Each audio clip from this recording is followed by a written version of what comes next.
Assalamualaikum warahmatullahi wabarakatuh. Perkenalkan, saya Siti Najiatul Waidi Oktavia dengan NIM 220527777 akan mempresentasikan salah satu tugas kuliah Applikom mengenai peran analis kesehatan dalam menerapkan sistem informasi manajemen resiko kesehatan.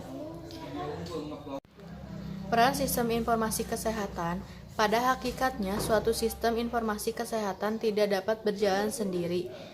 Sistem informasi kesehatan merupakan bagian fungsional dari sistem kesehatan yang komprehensif yang memberikan pelayanan kesehatan secara terpadu. Meliputi baik pelayanan kuratif, pelayanan rehabilitatif, maupun pencegahan penyakit dan peningkatan kesehatan. Sistem informasi kesehatan harus mengupayakan dihasilkannya informasi yang diperlukan untuk pengambilan keputusan di berbagai tingkat sistem kesehatan. Sistem kesehatan memang terdiri atas berbagai tingkat sejak dari tingkat paling bawah, tingkat menengah, sampai ke tingkat pusat. Manajemen risiko. Manajemen risiko merupakan suatu cara untuk mengelola risiko-risiko yang ada di dalam organisasi, di mana ancaman yang terdapat dalam organisasi akan dianalisa dan kemudian akan diminimalisir sebaik mungkin. Dalam penggunaan ini, dibutuhkan manajemen risiko yang dapat mengurangi kemungkinan permasalahan, sehingga sistem yang berjalan dengan baik. Dibutuhkan pemahaman yang baik tentang teknologi informasi yang digunakan agar pengelola melalui manajemen risiko dapat dijalankan dengan baik. Dalam melakukan manajemen risiko dibutuhkan sebuah penilaian risiko, di mana penilaian risiko digunakan untuk meningkatkan kinerja organisasi. Manajemen kesehatan. Secara umum, manajemen merupakan suatu kegiatan untuk mengatur orang lain guna mencapai suatu tujuan atau menyelesaikan pekerjaan. Hal ini berdasarkan beberapa pendapat ahli berikut. Yang pertama, manajemen adalah suatu proses yang dilakukan oleh satu orang atau lebih untuk mengkoordinasikan kegiatan-kegiatan orang lain guna mencapai hasil tujuan yang tidak dapat dicapai oleh hanya satu orang saja. Yang kedua, manajemen adalah proses di mana pelaksanaan dari suatu tujuan diselenggarakan dan diawasi.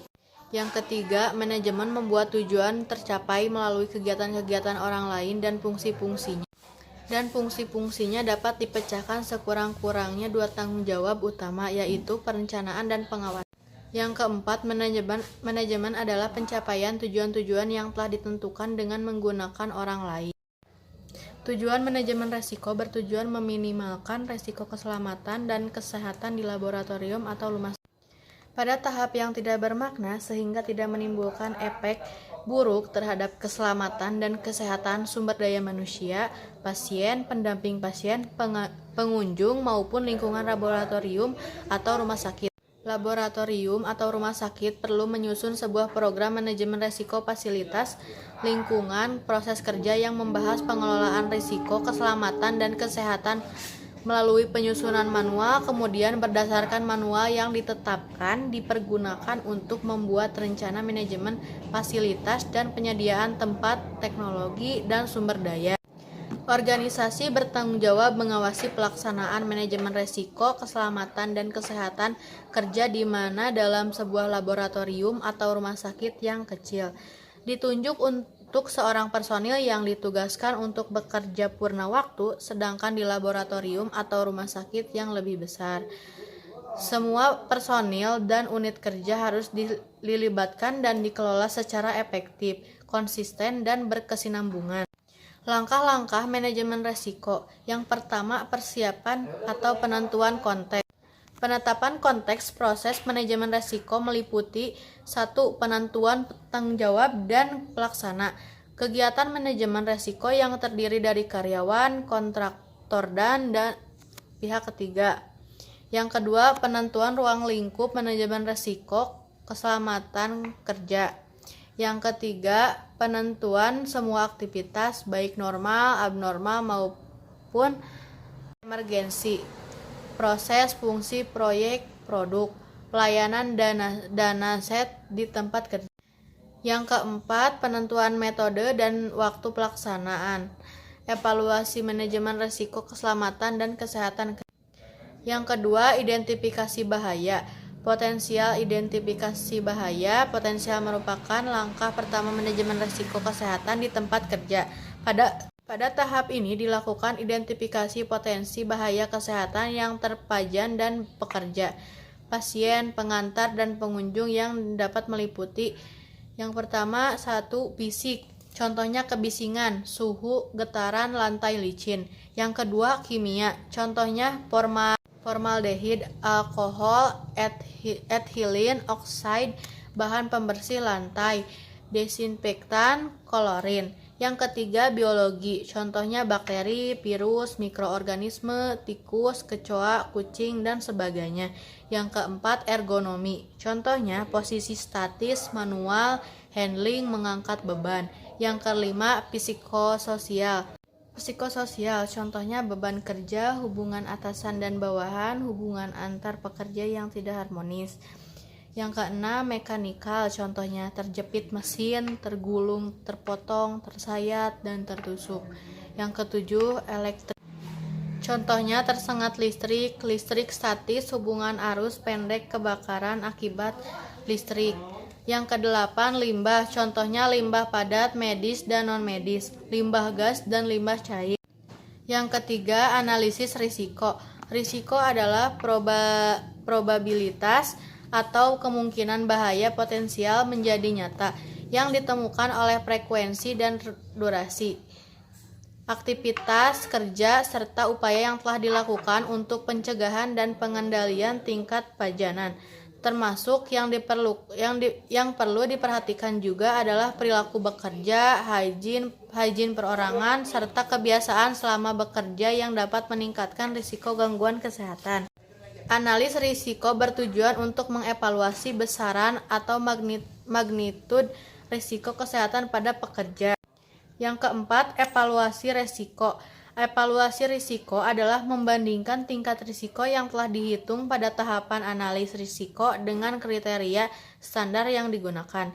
Pada tahap ini, tingkat risiko yang telah diukur pada tahapan sebelumnya dibandingkan dengan standar yang telah ditetapkan sebuah program.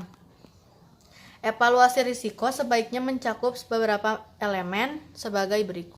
Yang pertama, inspeksi periodik serta monitoring aspek keselamatan dan hygiene industri. Yang kedua, wawancara non-formal dengan pekerja. Yang ketiga, pemeriksaan kesehatan. Yang keempat, pengukuran pada area lingkungan kerja. Yang kelima, pengukuran sampel personal. Hasil evaluasi risiko diantaranya adalah gambaran tentang beberapa penting risiko yang ada. Yang ketujuh, gambaran tentang prioritas risiko yang perlu ditanggulangi. Yang kedelapan, gambaran tentang kerugian yang mungkin terjadi dalam parameter biaya ataupun parameter lainnya. Yang sembilan, masukan informasi untuk pertimbangan tahapan pengendalian. Pengendalian risiko. Prinsip pengendalian risiko meliputi 5 hierarki, yaitu 1. Menghilangkan bahaya atau eliminasi. Yang kedua, menggantikan sumber risiko dengan saran atau peralatan lain yang tingkat risikonya lebih rendah atau tidak ada, atau substitusi. Yang ketiga, rekayasa engineering atau pengendalian secara teknik. Yang keempat, pengendalian secara administrasi. Yang kelima, alat pelindung diri atau APD.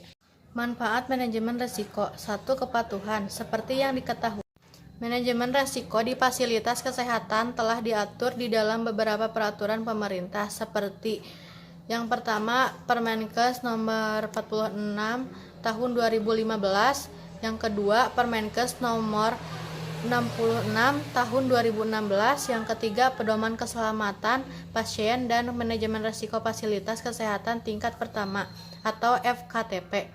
Dan yang keempat, banyak lainnya. Karena sudah diatur secara hukum, maka penerapan manajemen risiko di fasilitas kesehatan merupakan tindakan kepatuhan yang harus dilakukan demi mengutamakan keselamatan dan kenyamanan pihak-pihak yang berada di fasilitas kesehatan seperti rumah sakit dan laboratorium. Yang kedua, tindakan preventif. Selain patuh hukum, penerapan manajemen risiko di fasilitas kesehatan juga merupakan tindakan preventif untuk mengenai kelemahan-kelemahan sistem dan pelaksanaan kerja sebelum munculnya kejadian yang tidak diharapkan.